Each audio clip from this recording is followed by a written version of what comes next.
30 दिसंबर और 4 जनवरी के बीच फासला 5 दिनों का है। 30 दिसंबर को किसानों के लंगर में केंद्रीय मंत्रियों ने शामिल होकर एक संदेश दिया था। ऐसे में उम्मीद थी कि इस बीच किसान संगठनों और सरकार के बीच के मतभेद दूर होंगे, लेकिन 4 जनवरी की इस तारीख पर 4 घंटे तक दोनों पक्ष आमने सामने जरूर बैठे रहे, लेकिन न बात बनी न सामान्य मेलजोल हुआ।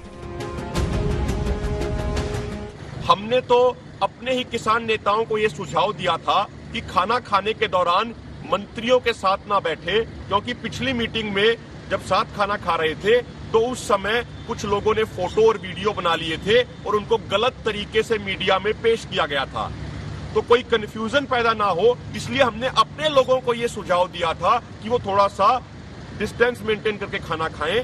अब जब विश्वास की इसी खाई पर सवाल उठ रहे हैं तो सरकार के सामने धर्म संकट खड़ा हो रहा है। अगर सरकार पर भरोसा नहीं होता तो 8 तारीख की बैठक क्यों तय होती? सरकार और यूनियन दोनों की रजामंदी के कारण ही 8 तारीख की बैठक तय हुई है। इसका मतलब किसानों का भरोसा सरकार पर है। सरकार के सामने खड़ी हुई मुश्किल स्थिति के बीच किसानों पर विपक्ष के तेवर कड़े होते जा रहे हैं। देश से बाहर गए कांग्रेस सांसद राहुल गांधी भी ट्वीट का सहारा लेकर हमलावर हैं। उन्होंने कहा कि सर्दी की भीषण बारिश में टेंट की टपकती छत के नीचे जो बैठे हैं सिकुड़ ठुठुट कर वो निडर किसान अपने ही हैं, गैर नहीं। सरकार की क्रूरता के दृश्यों में अब कुछ और देखने को शेष नहीं। कांग्रेस महासचिव प्रियंका गांधी वाड्रा ने ट्वीट किया, सरकार एक तरफ तो किसानों को बातचीत के लिए बुलाती है, दूसरी तरफ इस कड़कड़ाती ठंड में उन पर आंसू गैस के गोले बरसा रही है। इसी अड़ियल और क्रूर व्यवहार की वजह से अब तक लगभग 60 किसानों की जान जा चुकी है। किसान कैसे विश्वास करे इस क्रूर सरकार पर?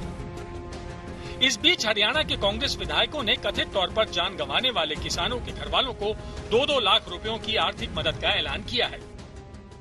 बड़ा दुर्भाग्य है कि एक तरफ देश का किसान भाजपा के मंत्रियों को लंगर खिला रहा है, दूसरी तरफ भाजपा सरकार उन पे लाठियां और गैस के गोले दाग रही है, जो दिखाता है कि किसान और सरकार की लड़ाई महात्मा गांधी और गॉडसे के बीच की लड़ाई है, सन्स ऑफ इंडिया और ईस्ट इंडिया कंपनी के बीच की लड़ाई है। सरकार की मुसीबत ये है कि वो कृषि कानूनों को वापस लेना भी नहीं चाहती और विरोध प्रदर्शनों के बीच खुद पर किसान विरोधी होने का लेबल चस्पा होने देने का जोखिम भी मोल नहीं ले सकती। इसीलिए अब जब सरकार के सामने ये सवाल उठता है कि अगर 8 जनवरी को भी मामला नहीं बना तो क्या होगा? इसकी क्या गारंटी है कि 8 तारीख के बाद फिर 14 तारीख की डेट न मिले, अगली डेट न मिले? देखिए, आप कुछ भी सोचने के लिए स्वतंत्र हो, लेकिन मैं कुछ भी सोचने के लिए स्वतंत्र नहीं हूँ। इसलिए जब इस प्रकार के विषय होते हैं तो निश्चित रूप से चर्चा के कई दौर करना पड़ते हैं। समस्या के कानूनी पहलुओं को भी ध्यान में रखना पड़ता है, पूरे देश को भी ध्यान में रखना पड़ता है।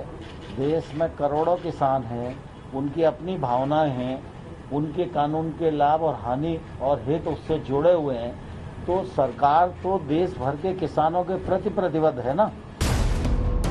मोदी सरकार अपने दूसरे कार्यकाल में कई ऐसे मुद्दों पर सफल रही है जो कभी असंभव से दिखते थे, लेकिन कृषि कानूनों पर मसला ऐसा संवेदनशील है कि सरकार कड़ाई भी दिखा नहीं सकती है।